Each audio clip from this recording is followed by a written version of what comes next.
Nick, good to see you. Today we are touching on the top tricks used to scam older adults and how to spot them. Scams targeting older adults are on the rise. In 2021, 93,000 older victims were scammed out of $1.7 billion. And a recent report from the BBB found romance scams are the riskiest for people 55 to 64. So we want to walk through some tips. And the first one is watch out for phone fraud. This isn't just about a bogus email.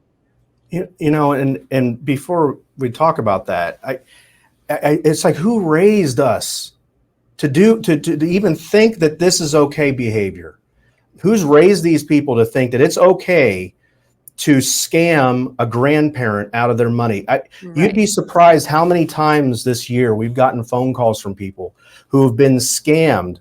And they have to lock down all their assets, and because they don't know what's going to happen to them, and they're scared. And here's people that for 40 years have worked hard. They've done what they needed to do.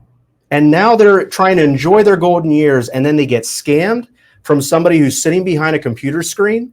It frosts me. It just absolutely gets me to my core.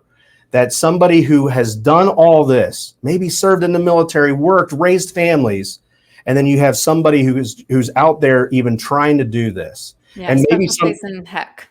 It's almost like they're working around the guise of, they're using now reputable companies and saying, well, I'm with the IRS, or I'm with Visa or MasterCard, and now it's creating an era of people who are so cautious, that are so cynical about everything. We don't even know who to trust. We don't even know whether to trust the credit card that's in our thing. So there's all these, like you were talking about, phone fraud.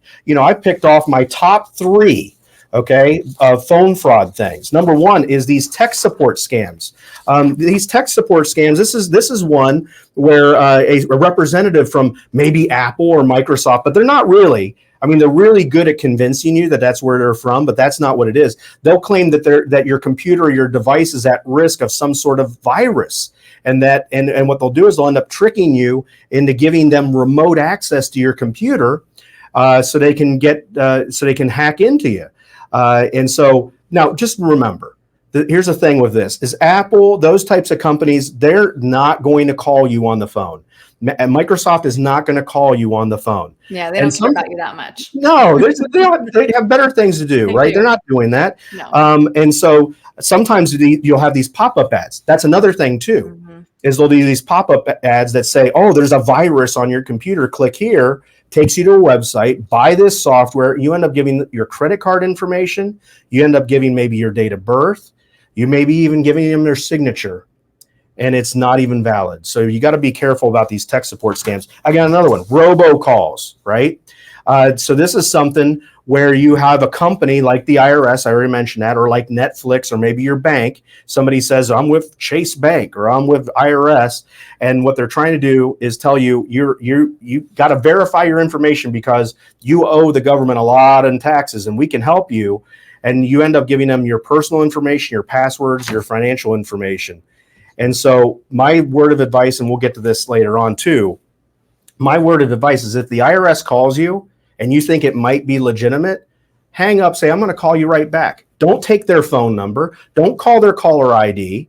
Go on the IRS hotline website, use that phone number and call that back and say, hey, somebody called from the IRS. And what you'll probably hear is, nope, we didn't call you. Yep. So that's another one. And then another one, lottery scams, or sweepstake scams. And so these are the ones where they'll tell you, you won a lot of money, but in order to get that money, you got to give us an upfront payment to be able to get the millions and millions and millions of dollars that you just won. If it sounds fishy, it is, but yet sometimes they're weighing on, oh my gosh, I won something. And you end up trusting that, and that's a problem. So those are my top 3. Your emotions, yeah. They're playing on your emotions, and they're very, very, very convincing. Just like the romance scam that we're going to talk about later, those people are so convincing in how they make you feel that you trust them, and you'll end up doing things that you shouldn't be doing. Mm-hmm. Mm-hmm. Next, you suggest do your research before making an investment. Older adults are often targeted simply because of their greater financial resources.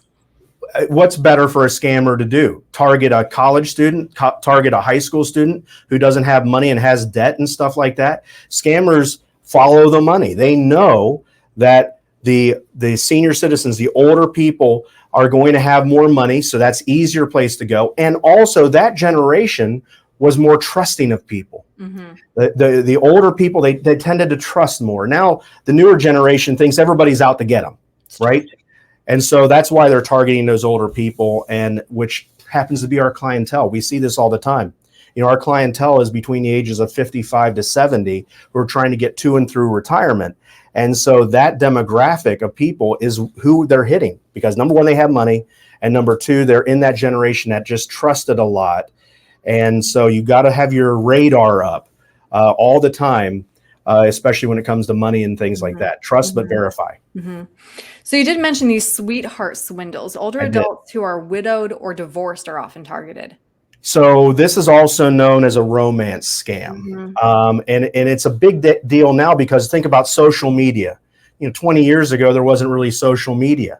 I think we had MySpace, and that was targeted for high school and college students. Well, now everybody's on Facebook. And so a lot of times you'll have online dating sites too. So there's all these avenues where we're meeting people that maybe we think we know, or maybe we don't know, and we get to know them online. And they're, again, like I said, they're very convincing at what they do. So what a sweetheart deal is, or a sweetheart swindle, what that is where somebody is giving you their time. They're making you feel great about yourself. They're trying to build this relationship with you. They're trying to make you feel loved and drop your guard and give you affection, all in an attempt to get your money. Right. And so I printed off romance scammers, the favorite lies that they tell by the numbers. 24, and this comes from the Federal Trade Commission, 24% of people who were scammed in these romance scams were told after, now again, these are what they're told after they've already built this relationship with this person, talked to them over maybe weeks, days, months, and they've built this relationship. And then the scammer comes in and says, I'm in jail, or I'm sick, or someone close to me, my mom is hurt, or she's in jail, or she's sick. And 24% of people are falling for that. And then what they're doing is they're sending money. Oh my gosh, you're sick? I'll send money. Here's another 18%. What the favorite lie that they're buying into is, I can teach you how to invest. After you built a relationship, I can teach you how to invest. Or I'm in the military and I'm far away and I need money.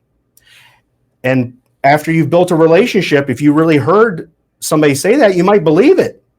And then you end up saying, I'll send you some money, or I'll take care of this, or I'll do that.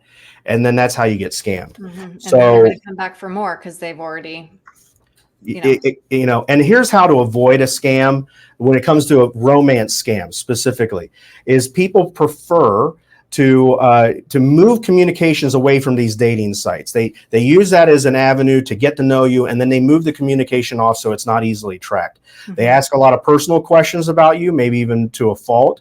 They avoid answering questions about themselves. I thought that was interesting. They try and establish a bond quickly with you. So because, hey, if it's not working, move on to the next person. And you probably haven't ever met them in person.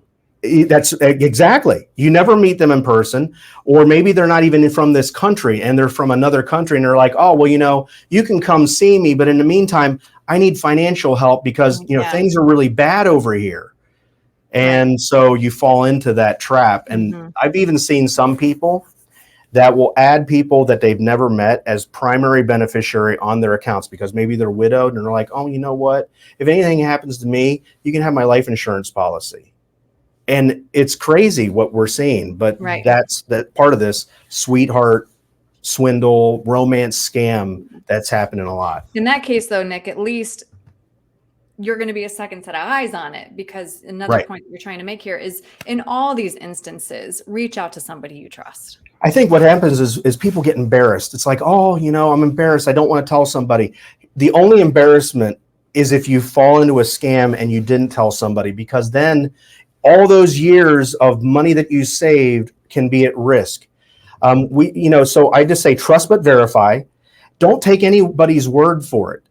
too. If you get something in the mail from the IRS or an email, this is happening now is IRS emails are coming to people from the IRS. All that somebody did is they just took the IRS logo, slapped it on the top of an email and said, hey, I'm with the IRS. You are overdue on your taxes. You need to rectify this by clicking here. You don't do that. If somebody calls you on the phone and says, hi, I'm with the IRS, hang up the phone. Don't give them any information. They're not going to call you like that. Go to their website, grab the phone number from the IRS hotline, call them on the phone and say, hey, all right, that's how you do it. Or if it's with your Visa card, MasterCard, Discover card, if somebody calls and says, hey, I'm with Visa and we have a situation, no, don't tell them anything. Hang up. Go get the phone number on the back of your card. Go down to your wallet, open it up, get the card number on the back, call the number on the card because that's valid, and then say, hey, somebody called from this. So that's how you do things. Because we're going to see this happen with Netflix, with Disney, with all these online services. There's going to be a lot of this going on. The uptick is going to be crazy, especially when we're heading into tax time. We're going to head into tax time. We're going to get all these new hits because there's now, financial forms and all this stuff that's moving around. And you just want to make sure. So trust, but verify, and don't be afraid to lean on family and let them know what's going on. And then last, of course, guard your personal information very carefully. Well, and we're so used to just throw our social security numbers around like, it's like everything now, or driver's license numbers or dates of birth. You got to protect all of your passwords across all of your devices. That's the first thing. And you got to use strong passwords and make sure you're rotating those passwords every month or 2 months, changing those passwords. It shouldn't be, family 123, okay? Or Nick 456. That doesn't really work too well, okay? So make sure it's a valid password. But always have your radar up. I mentioned that early, is that you need to be able to identify what those scams are. Set up alerts through your bank, set up alerts through your credit cards. There's LifeLock, there's different services that you can do, you can use, and it's worth the money because, the couple $100s that you spend on those services can save you thousands and thousands of dollars and hundreds of hours spent trying to fix a bad situation. Right. Shred your stuff. There's shredding events all over the place. We have a professional shredder right here in the office. We tell clients, with your financial stuff, bring it in here in trash bags. We'll shred this stuff for you. Okay. So you got to do that. Review your credit alert, or your credit statements too. Your credit report, do that so you know what's going on, and just be careful of what you're putting online. Yeah, be vigilant. Well, something too is hey, I'm going on a vacation, and we'll post that. And then people are getting their houses broken into because everybody and their brother knows that you're going out of town for 3 months. So be very careful of what you're doing on those types of things too. Yeah, good points. Nick, if somebody wants to talk to you more about this, or if maybe they want a second opinion on something, what's the best way to reach you? You just call here at the office. The phone number here is 844-GROUP-10. If you think that you might have a situation where you could be maybe being scammed or whatever, we can help out. We can be that second set of eyes if you don't already have one. But like I said, don't be embarrassed to lean on other people to make sure that you're not making a mistake, because those mistakes can be costly. Right. Nick, thanks so much for your time today. Great being with you.